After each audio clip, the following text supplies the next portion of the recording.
আমার নাম মোহাম্মদ খোরশেদ আলম মোল্লা। জি, আমি চক বাজারে জব করি। যে আমাদের এই বাংলাদেশে কিছুদিন আগে আমাদের একজন বিপ্লবী ভাই জি জি শরীফ ওসমান হাদি মারা গিয়েছে, এই সম্পর্কে আপনি কতটুকু জানেন এবং কি বলবেন?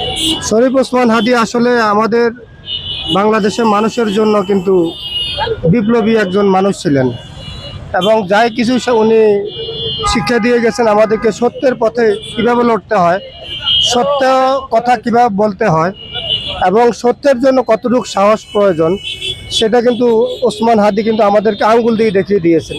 শুধু আমাকে আপনাকে নয়, সমস্ত বাংলাদেশের সমস্ত জাতিকে এই ওসমান হাদি কিন্তু দেখিয়ে দিয়েছেন সত্যের সাথে কিভাবে লড়তে হয় এবং সত্যের সাথে কিভাবে মানুষ কথা বলতে হয়।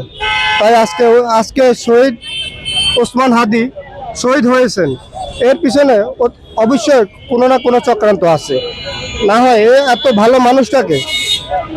ভালো মানুষকে কিভাবে তারা এই চক্রান্ত করে তারা হত্যা করতে পারে। শহীদ ওসমান হাদিকে যারা মেরেছেন আসলে তারা যদি বাংলাদেশে বর্তমানে থেকে থাকে তাহলে আমি অবশ্যই আকুলভাবে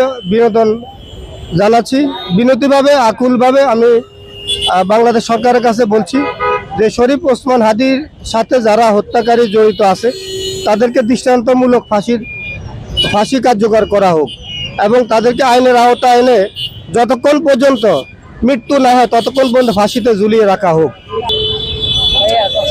ফেসবুক, মেটা এবং কি সোশ্যাল মিডিয়াতে যারা এই ওসমান হাদিকে নিয়ে কথা বলছে তাদের ভিডিওগুলো কিন্তু ডিলিট করে দেওয়া হচ্ছে।